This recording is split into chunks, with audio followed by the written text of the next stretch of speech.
Jai Shri Ram, Jai Shri Krishna. Why Indian marriages are so successful in India?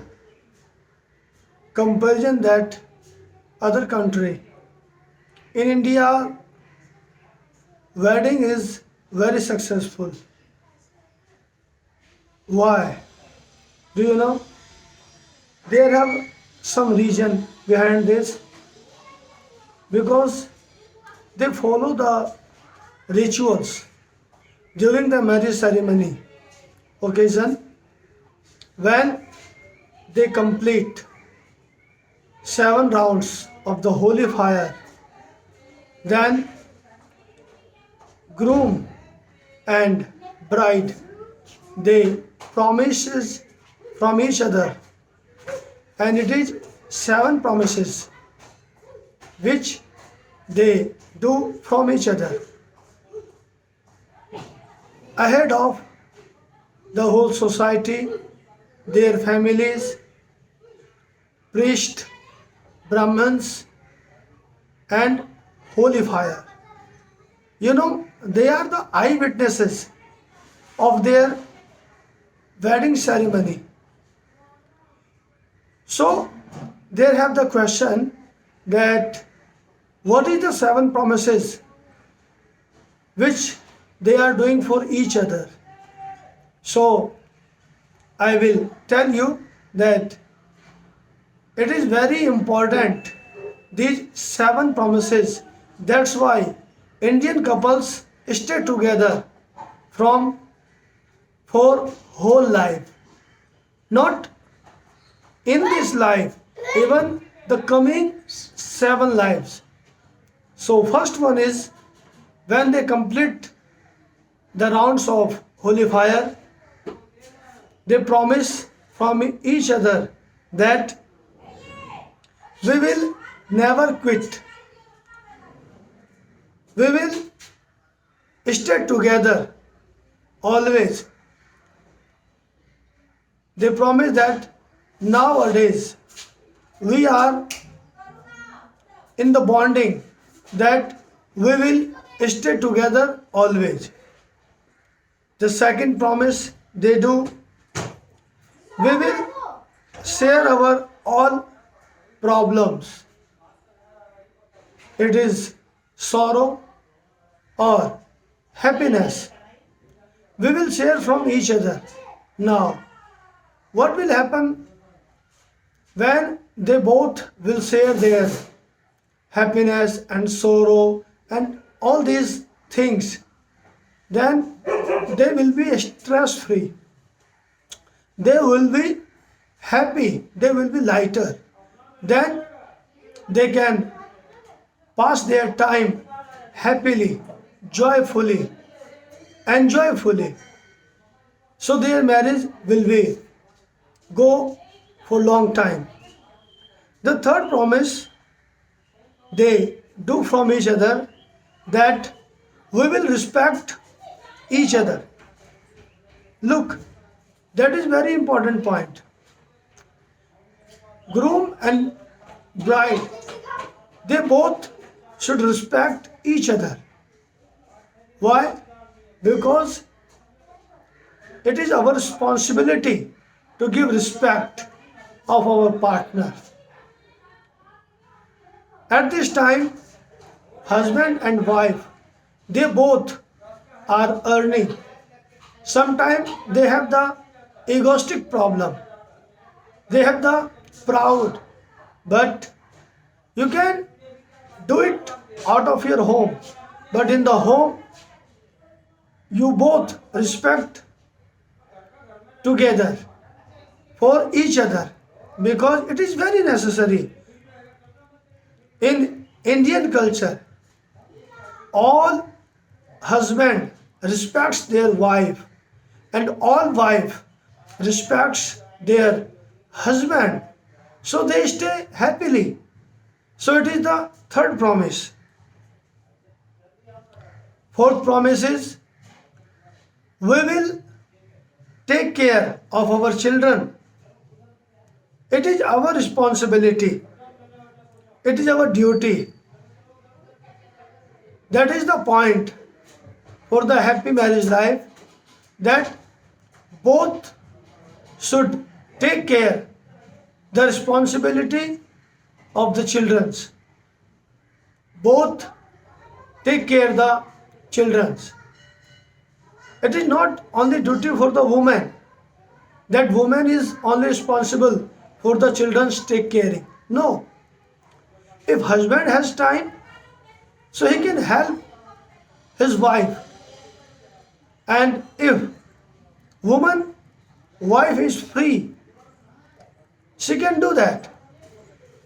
Both should understand that it is our responsibility to take care of the children, to give the education, to make them social, to make them educated. It is our duty.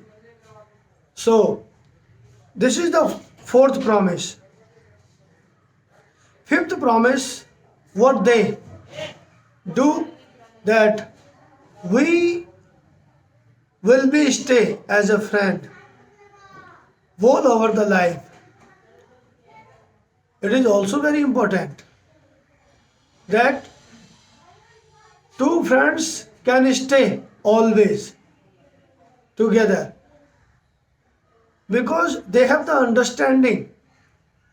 They know their emotions, they know their ideas, they know their habits, they love each other, they respect each other, they help each other. So that is very necessary, that husband and wife, it is not a duty, it is a happy traveling. So if your mind is same, if your thought is same, if your emotion is same, then you can go ahead, then you can move forward. Otherwise you will stop. It is the path, it is the way. And how can you complete your way? As a friend. Treat yourself with each other as a friend. It is very, very important that marriage life should not be burden. It should be enjoyable. It should be careable. It should be very valuable. Fifth promise they do from each other, that about finance, that we will both save the money for family and for the children. It is responsibility of groom and bride that when they were separate, when they were alone, it was not so necessary to save the money. But now we are entering into marriage life, so we need the money. And money is everything. For every aspect of life, we need money. For fulfill our desire, for house, for vehicle, for the all works, we need money. So it is not one person's duty that you will save the money. It is duty for both, that if both are earning, so both should have the quality of saving the money. So they promise from each other that now we will save the money, because this money will help us. It is our responsibility that we could save the money. And seventh promise they do from each other, that we will stay together for whole life. In India, they promise for not this one life, they promise for the coming 7 lives. So my friends, it is very important rituals of Indian marriage ceremony, that is 7 promises for groom and bride. That's why in India they stay happily marriage life. Only in India it is happen. Otherwise, anywhere you will go, so they don't stay for long time as a marriage life. In India, they worship the Lord Lakshmi Narayan. They are the happy couple. Radha Krishna, happy couple. Uma Shankar, happy couple. So we worship the Sita Ram, a happy couple. So that's why in India they have successful marriage life. So if you like this video, then share it, save it, and subscribe the YouTube channel for more important update about the Indian culture, about the Ved and Puranas. Thank you very much for watching this. Jai Shri Ram.